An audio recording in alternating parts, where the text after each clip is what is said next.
තාක්ෂණික ලෝකයේ නව පෙරළියක් සිදු කරමින් Google සහ Qualcomm සමග ඒකාබද්ධව නිර්මාණය කරන ලද Samsung සමාගමේ Galaxy XR headset එක නිල වශයෙන් පසුගිය දා වෙළඳපොළට නිකුත් කරනු ලැබුවා.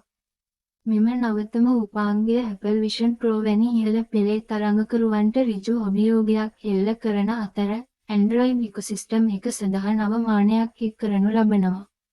විශේෂයෙන්ම Android XR මෙහෙයුම් පද්ධතියෙන් බල ගැන්වෙන ප්‍රථම උපාංගය ලෙස මේ ඉතිහාසයට එක්වනවා. මේ Galaxy XR headset එක ඇමරිකන් ඩොලර් 1799.99ක රුපියල් ලක්ෂ 5.5කට ආසන්න තරඟකාරී මිලකට එක්සත් ජනපදය සහ දකුණු කොරියාව සඳහා දැනට නිකුත් කර තිබෙනවා. මෙහි පළමු නිකුතුව Pro Consumers සහ ඩිවලොපර්ස්ලා ඉලක්ක කරගත් එකක් වන නමුත් මිලෙන් අඩුවීම නිසා සාමාන්‍ය පාරිභෝගිකයින්ටත් මිලදී ගැනීමේ හැකියාව ලැබෙනවා.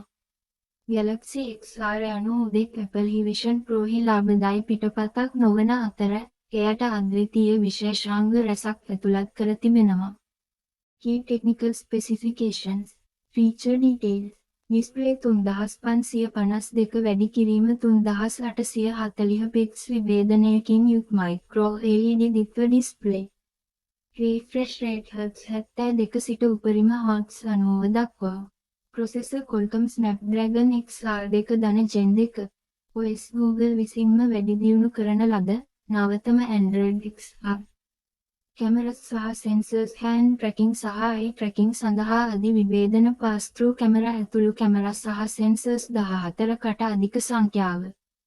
Battery life සාමාන්‍ය භාවිතය සඳහා පැය 2ක් සහ වීඩියෝ නැරඹීම සඳහා පැය 2.5ක් දක්වා.